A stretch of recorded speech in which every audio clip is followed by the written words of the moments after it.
하나님의 말씀을 들으시기를 바랍니다. 형제들아, 신령한 것에 대하여 나는 너희가 알지 못하기를 원하지 아니하노니 너희도 알거니와 너희가 이방인으로 있을 때에 말 못하는 우상에게로 끄는 그대로 끌려갔느니라. 그러므로 내가 너희에게 알리노니 하나님의 영으로 말하는 자는 누구든지 예수를 저주할 자라 하지 아니하고 또 성령으로 아니하고는 누구든지 예수를 주시라 할 수 없느니라.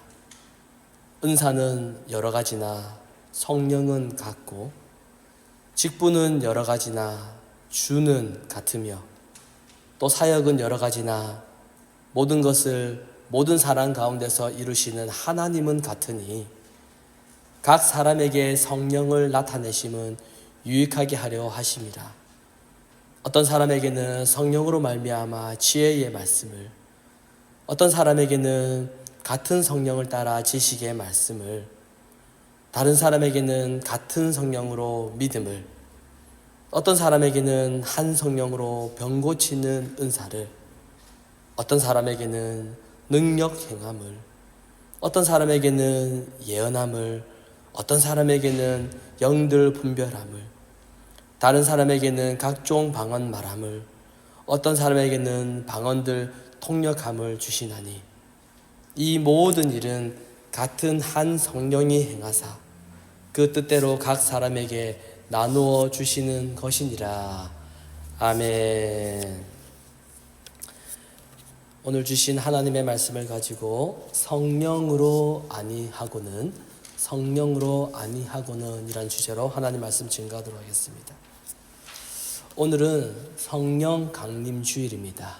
성령 강림절입니다. 기독교의 3대 절기라고 하면은 뭐가 있을까요? 부활절, 그리고 성탄절, 그리고 오늘 성령 강림절입니다. 개혁주의 교회는 전통적으로 부활절과 또 성탄절과 이 성령 강림절을 아주 소중한 전통으로 지켜왔습니다.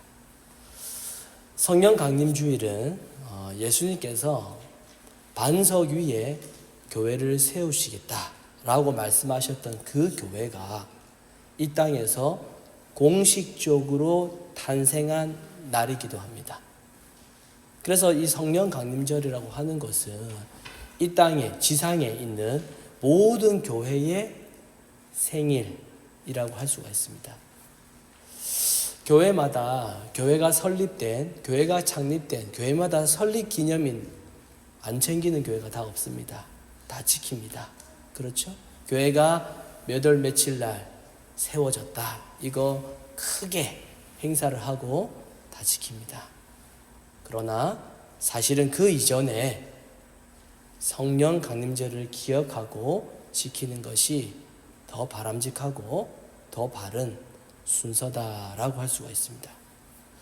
그래서 오늘은 이 성령님에 대한 말씀을 좀 살펴보려고 하는데, 우리가 신자로서 우리가 성령을 받는 것이 무엇인지 살펴보도록 하겠습니다. 신자라고 하면은, 신자는 성령을 받은 사람입니다. 신자는 성령 받은 사람이에요. 근데 우리가 신자로서 성령을 받았다고 해도 그러나 우리의 육신은 그대로입니다. 우리가 성령을 받았는데, 신자가 성령을 받았는데 우리 육신은 그대로라는 거예요. 그래서 육신이 그대로이다, 이 말은 무슨 말입니까? 우리는 육신을 가지고 있기 때문에 유혹을 받고, 그리고 욕망을 따라서 살아가고, 육신을 갖고 있기 때문에 우리는 죄도 짓습니다. 육신이 없으면은 뭐 죄의 유혹이나 뭐 욕망 이런 거 없어요. 육신이 없는데. 그러니까 신자가 성령을 받았다고 해도, 기독교인이 성령을 받았다고 해도 우리는 무엇을 가지고 있기 때문에요? 육신을 가지고 있기 때문에 성령을 받아도 우리는 죄를 짓고 여전히 죄 가운데 있고 욕망을 따라서 살아갑니다. 그렇다면 여러분, 의문이 생기죠. 성령님은 도대체 무슨 일을 하시는가? 성령님은 분명히 신자와 함께 하시는데 그럼에도 신자들은 여전히 죄를 짓고 있어요. 여전히 나쁜 생각하고 여전히 나쁜 말하고. 그렇다면 우리 안에 계시는 이 성령님은 우리와 함께 하시면서 도대체 무슨 일을 하시는 겁니까? 우리에게 성령이 임했다고 하면은, 우리가 성령을 받았다면은 우리가 죄의 유혹도 이기고 우리의 삶도 거룩해져야 되지 않을까요? 성령 받았다고 하는데. 그래야 여러분 성령이 죄를 이긴다라고 그렇게 말할 수 있지 않겠습니까? 그 정도는 되어야 성령의 능력을 받은 자라고 그렇게 할 수 있지 않을까요? 그런데 성령을 받았지만은 여전히 죄를 짓고 산다면은 그것은 여러분 성령이 죄의 세력에 대해서 실패한 게 아닐까요? 여러분 어떻게 생각하십니까? 내 안에 하나님이 계시다면은, 우리 안에 성령님이 계시다면은 하나님이 죄를 이기셔야 되는 거 아닙니까? 그렇잖아요. 근데 이것은 성령에 대한 오해입니다. 사람들은 성령이 나에게 오시면은 자신이 달라질 것이라고 생각을 합니다. 성령을 받으면 나에게 어떠한 능력이 생기고 죄도 이기고 그리고 거룩한 삶을 살 수 있을 것이라고 그렇게 생각합니다. 그러나 그렇지 않습니다. 여러분 마음 가운데 성령님이 계시잖아요. 여러분 마음 가운데 성령님이 계시는데 여러분 우리의 삶을 한 주간 한번 돌아보십시오. 달라진 게 있습니까? 물론 신자에게 성령이 오시면은 변화가 일어나죠. 그러나 앞서 말씀드렸던 그런 변화가 일어나는 것이 아니라 성령님이 우리에게 오시면은 예전에는 자신이 육신에 관심을 두고 세상에 관심을 두고 살아가는 것을 예전에는 그것을 당연한 것으로 그렇게 생각을 했는데 성령을 받으면 그게 잘못된 것이구나. 그게 바로 죄악의 길이구나. 이걸 알게 되는 겁니다. 그래서 성령을 받은 사람은 자기 스스로의 힘으로는 더 이상 이 죄에서 벗어날 수 없다라는 것을 깨닫고 자신을 구원해 줄 그리스도가 필요하다라는 것을 깨닫게 되는 것입니다. 그것이 바로 성령을 받으면 나에게 생기는 변화입니다. 오늘 본문 1절 말씀해 보면은 이렇게 말씀합니다. 형제들아, 신령한 것에 대하여 너희가 알지 못하기를 원하지 않는다. 이렇게 나와 있습니다. 그러니까 알지 못하기를 원하지 않는다. 자, 이걸 좀 거꾸로 말하면 이 말은 사도는 고린도 교회 성도들이 신령한 것에 대해서 알기를 원한다. 이 말이죠. 알기를 원한다. 왜냐하면은 그 당시에 이 고린도 교회에는 다양한 문제들이 많이 일어났어요. 그야말로 종합 문제 세트였습니다. 그 고린도 교회가. 그러니까 교회 안에 다양한 문제들이 발생했는데 그 문제들의 원인은 바로 신령한 것이 무엇인지를 알지 못한 그 무지함 때문이었습니다. 뭐가 신령한지 몰랐기 때문이죠. 신령한 것이 무엇인지 모르기 때문에 그로 인하여서 모든 문제들이 교회 안에서 발생하게 되었다라는 겁니다. 자, 그렇다면 여러분, 신령한 것. 신령하다라는 것은 여러분 뭡니까? 신령한 것은 겉으로 보이는 모습이 아니에요. 겉으로 드러나는 행동이 아닙니다. 어떤 사람이 교회를 갈 때에 성경책 아주 두꺼운 성경책 딱 한 겹에 허리에 딱 가지고 그 사람이 성경책을 너무 많이 봐서 이 성경책이 막 굉장히 두껍고 너덜너덜한 그런 성경책을 가지고 딱 간다고 해서 여러분 그것이 신령하거나 그것이 거룩한 모습은 아닙니다. 밥 먹을 때, 식사할 때 기도 오래 한다고 해서 뭐 대표 기도를 아주 유창하게 잘한다고 해서 절대로 그게 신령하거나 그게 거룩한 것은 아닙니다. 신령한 것은 어떤 겉으로 보이는 모습이나 행동을 말하는 것이 아닙니다. 신자에게 신령함이라고 하는 것은 성령님이 함께 하셔서 나타나는 현상이 있는데 그게 바로 그리스도를 향한 마음이다라는 겁니다. 자신의 죄를 깨닫고 그리스도의 용서의 은혜가 얼마나 귀한지 알게 되고 더 나아가서 예수님의 사랑과 그 은혜를 더 깊이 더 넓게 알기를 소원하는 그 마음이 바로 신령한 것이다 라는 거예요. 그리고 3절에 보면은 이렇게 말씀합니다. 그러므로 내가 너희에게 알리노니 하나님의 영으로 말하는 자는 누구든지 예수를 저주할 자라 하지 아니하고 또 성령으로 아니하고는 누구든지 예수를 주시라 할 수 없느니라 라고 말합니다. 좀 어렵죠, 여러분. 무슨 말을 하는지. 자, 이 말씀대로라면은 이거죠. 예수를 저주하지 않고 예수가 나의 주님이다 라고 말을 하면은 성령 받은 자가 됩니다. 자, 그런데 여러분 생각해 보시죠. 자, 교회에 다니는 사람들 가운데 대부분의 사람들은 예수를 주님이라고 고백합니다. 그렇죠? 예수님을 주님이라고 다 고백합니다. 그러면 예수님을 나의 주님이라고 고백만 하면은 전부 다 성령 받은 자일까요? 만약에 그게 아니라면은 지금 이 사도의 말이 틀린 말이 되는 거예요. 여러분, 이게 무슨 뜻일까요? 지금 사도의 말은 그 뜻이 아닙니다. 사도의 말은 예수를 저주하지 않고 주님이라고 고백만 한다면은 다 성령 받은 것이다. 그런 뜻이 아니에요. 그리고 예수를 저주하는 말을 하지 않는다라고 해서 성령 받은 사람이라는 뜻도 아닙니다. 자, 우리가 생각할 때 적어도 교회에 다니는 사람은 예수를 저주하지 않는다라고 생각을 합니다. 그렇죠? 교회 다니는 사람인데 누가 예수를 저주하겠습니까? 적어도 교회 다니는 사람은 예수를 저주하지 않는다 이렇게 다 생각하고 있습니다. 하지만 예수님을 믿고 따르더라도 예수님을 저주하는 사람이 있어요. 누굽니까? 그게 바로 베드로입니다. 베드로는요, 예수님을 3번 부인한 사람입니다. 그리고 3번째 부인할 때는 예수님을 저주하였습니다. 그리고 저주하면서 나는 그를 모른다라고 맹세까지 했습니다. 베드로가 왜 예수님을 부인했겠습니까? 자기가 살고 싶어서 그랬죠. 살고 싶어가지고. 예수님이 죽으시는 것보다 자기가 사는 것이 더 중요했습니다.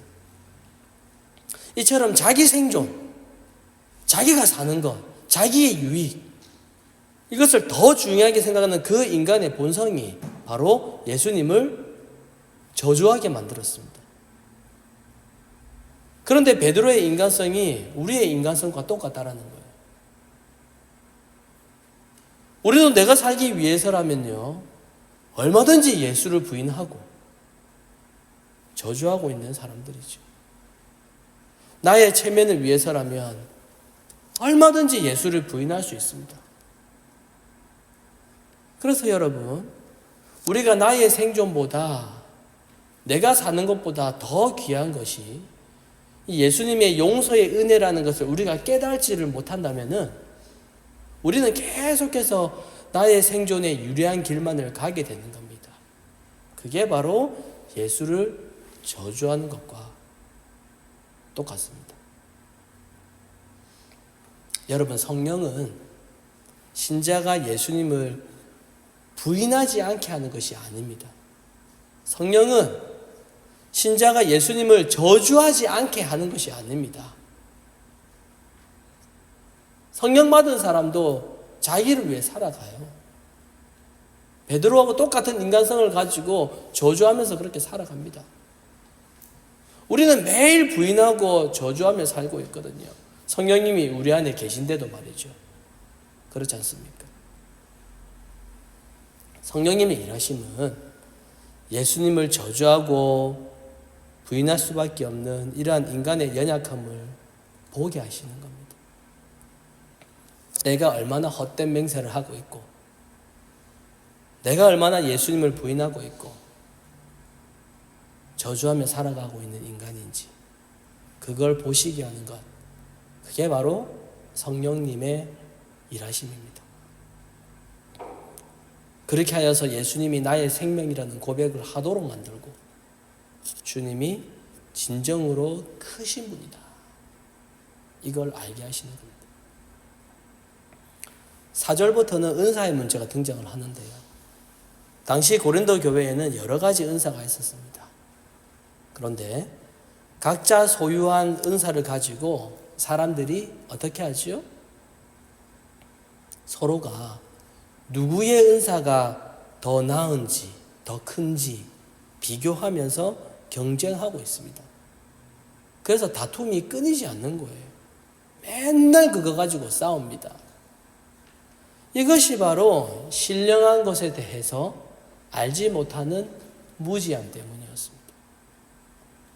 신령한 신자는, 성령 받은 신자는 자신에게 주어진 은사를 보지 않습니다. 그 은사를 주신 그분을 바라봅니다. 예수님을 크신 분으로 바라보고 존귀하신 주님으로 고백을 하는 그 사람은 예수님으로부터 주어진 모든 것을 존귀한 것으로 여기게 되는 겁니다. 병을 고치는 은사든, 방언의 은사든, 예언의 은사든 상관없이 은사를 주신 그 예수님이 존귀하신 분이시기 때문에 모든 은사가 다 존귀하다라는 겁니다.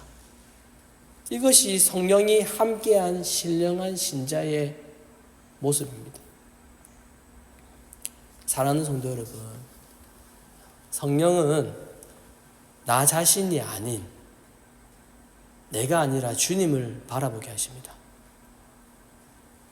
예수님이 가장 크신 분이고 그 크신 분이 나에게 함께 하시기 때문에 내가 더 이상 큰 자가 되어야 할 이유가 없다는 것도 성령님께서 알게 하십니다. 이게 바로 성령을 받았다라고 하는 증거입니다. 우리는 예수를 주님으로 고백하면서도 주님께서 크신 분이라는 것을 자주 잊어버립니다. 이것은 내가 주위 사람들을 어떻게 대하는지를 보면은 예수님을 크신 분으로 내가 생각하고 있는지, 그렇게 생각하지 않고 있는지, 이걸 알 수가 있습니다. 주님이 크신 분이고 나는 작은 자라는 것을 잊어버리고 살기 때문에, 그래서 우리가 큰 자로 흉내내려고 그렇게 하며 살아가고 있습니다. 그러니 누군가를 가르치려고 그러고 비판하려고 그러고 내 힘으로 뭔가를 바꿔보려고 하고 잘했다, 잘 못했다라는 판단도 내가 막 하고 싶은 겁니다. 그건 예수님을 저주하는 거지. 그건 신령한 게 아닙니다. 우리가 주님께 하고 있는 이 신앙 고백이, 이것이 정말 참된 신앙 고백인지 아닌지는 바로 자기 자신을 작은 자로 여기는 것, 그것으로 드러나게 되는 겁니다. 자신을 작은 자로 여기는 사람, 그 사람이 바로 성령 받은 신자입니다. 성령 받은 신자는 교회 지체들 속에서 어떻게 대하며 살아가야 하는지, 그리스도의 은혜를 받은 지체들을 어떻게 대해야 되는지, 이런 곰곰이 한번 생각해 보시기를 바랍니다. 오늘 말씀을 기억하시면서 나는 과연 성령을 받은 신자인지, 내가 성령을 받았다면 성령 받은 신자는 어떠한 모습인지, 크신 그리스도의 은혜를 경험하고 나는 작은 자임을 깨닫게 되는지, 그리고 은혜를 깨달은 자로서 우리 지체들 속에서 어떠한 말과 또한 어떠한 태도와 어떠한 자세를 가져야 되는지, 우리 다시 한 번 더 자신을 돌아보시고, 그리고 성령 받은 신자로서 겸손하고 그리스도의 은혜에 감사하는 그 삶을 살아가시는 저와 여러분 되시기를 간절히 소망합니다.